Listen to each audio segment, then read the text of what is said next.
A continuación, en el siguiente video hablaremos acerca de las Incoterms. ¿Qué son las Incoterms? Son el conjunto de reglas internacionales que determinan el alcance de las cláusulas comerciales que se incluyen dentro de un contrato de compraventa internacional. Estos están regidos por la Cámara de Comercio Internacional. ¿Qué es lo que determinan? Pues bien, estos determinan el alcance del precio, el lugar de entrega de la mercadería, quién contrata y quién paga los seguros, asimismo, quién contrata y quién paga el transporte. ¿Por qué son importantes? Pues bien, son importantes porque son de conocimiento y aceptación mundial. Esto permite que se reduzcan los riesgos de malos entendidos en los negocios de exportación, evitando costos innecesarios e inversiones por estos posibles inconvenientes. Pues bien, hablando un poco sobre las ventajas y desventajas, pues como en cualquier proceso existe la posibilidad de que algo salga mal o de que no salga como se esperaba. Aquí en cuanto a las ventajas tenemos lo siguiente. Agiliza el proceso de negociación y logística. En los Incoterms, un contrato de compra y venta internacional no tiene validez alguna. Minimiza los riesgos dividiéndolos de una mejor manera entre comprador y proveedor. Simplifica los términos contractuales. Homologa los conceptos de compra-venta. Deja muy clara las responsabilidades de cada parte. Y por último es una respuesta a las diferencias legislativas. En cuanto a las desventajas, pues en realidad no existe una desventaja como general para este proceso, pues estas van apareciendo a medida que se lleva a cabo la negociación y pueden variar dependiendo del caso, ya que algunos Incoterms no presentan las mismas ventajas que otros o las mismas desventajas. En estos casos se debe analizar cada factor para determinar aquellos bajo los cuales se trabaja la compañía. Y también tenemos que la mayor desventaja podría ser que se presenta al establecer las reglas de Incoterms para cada contrato. Esto significa que las desventajas, como había dicho anteriormente, dependen de cada tipo de negociación y del contrato que se realice. Pues como sabemos, existen diversos tipos de Incoterms que los veremos a continuación. El Incoterm Ex Works. En fábrica, el vendedor se compromete a entregar las mercancías poniéndolas a disposición del comprador en las propias instalaciones del vendedor o en otro lugar, sin cargar la mercancía en el medio contratado y enviado por el comprador y sin despachar y si se requiriese de exportación. El siguiente sería el Freight Carrier, que trata de que el vendedor entrega las mercancías al transportista contratado por el comprador, que habrá de recogerlas en el lugar convenido y reflejada en la regla Incoterm elegida. Si proceden a su entrega, dichas mercancías estarán ya despachadas de exportación.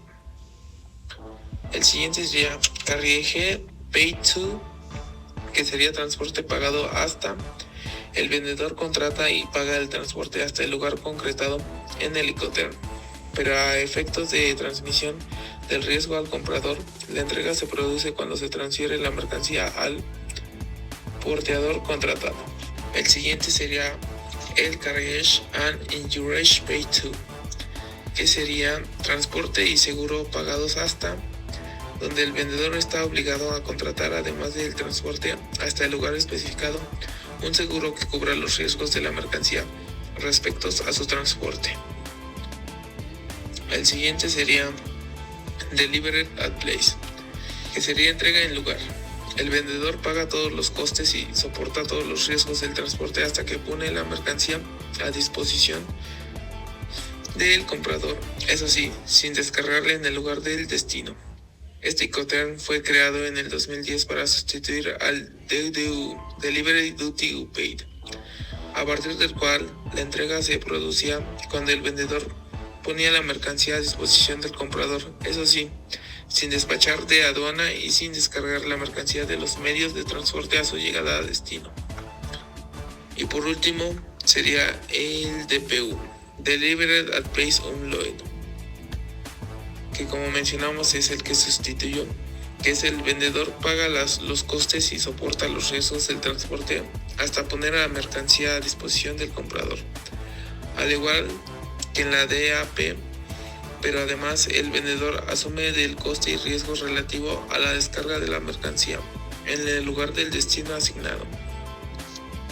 DDP, Delivered Duty Paid, entregada con derechos pagados. El vendedor acepta las mismas obligaciones y costes que habría de cumplir si se aceptan por el DAP y además asume las relativas a la gestión y pago de los despachos de la importación. A continuación, las Incoterms marítimas, que serán las siguientes: FAS, Free Alongside Ship, libre al costado del buque, en el puerto de carga convenido, mediante la cual el vendedor despacha de exportación y en el puerto de embarque designado entrega la mercancía al costado del buque, contratando por el comprador y bajo la guía que la cargará. FOB, Free on Board, libre al bordo, en el puerto de carga convenido, mediante la que el vendedor despacha de exportación y entrega la mercancía a bordo del buque, contratando por el comprador, algo que se producirá en el puerto designado, que normalmente estará en el país del vendedor. Cost and Freight o CFR, en el cual el vendedor es responsable de los costos de transporte del producto hasta el puerto de destino y asume los costos hasta que la mercancía llega al puerto de destino designado. Y el comprador asume los riesgos y costos desde el momento en que la mercancía se carga en el buque en el puerto de origen y es responsable de contratar y pagar un seguro si lo considera necesario. Cost, Insurance and Freight, CIT. El vendedor tiene las mismas obligaciones que en el CFR, cubrir los costos de transporte hasta el puerto de destino. Además, debe contar y pagar un seguro mínimo para la mercancía durante el transporte marítimo. Y el comprador asume los riesgos desde el momento en que la mercancía se cargue en el buque del puerto de origen, pero el seguro cubre parte del riesgo. Puede optar por contratar un seguro adicional si desea una mayor cobertura. Ahora bien, ¿cuál es la diferencia clave entre CFR y CIT? Es muy simple. En CIT, el vendedor está obligado a contratar un seguro, mientras que en CFR no hay esta obligación. En conclusión, entendemos que los Incoterms facilitan el entendimiento mutuo entre las partes, reduciendo posibles disputas y malentendidos. Sin embargo, es crucial que compradores y vendedores seleccionen el término adecuado según las necesidades específicas de esta operación, considerando factores como el medio de transporte, la naturaleza de la mercancía y las obligaciones relacionadas con seguros y aduanas. Usarlos correctamente garantiza una logística eficiente y una relación comercial sólida entre las partes. Muchas gracias.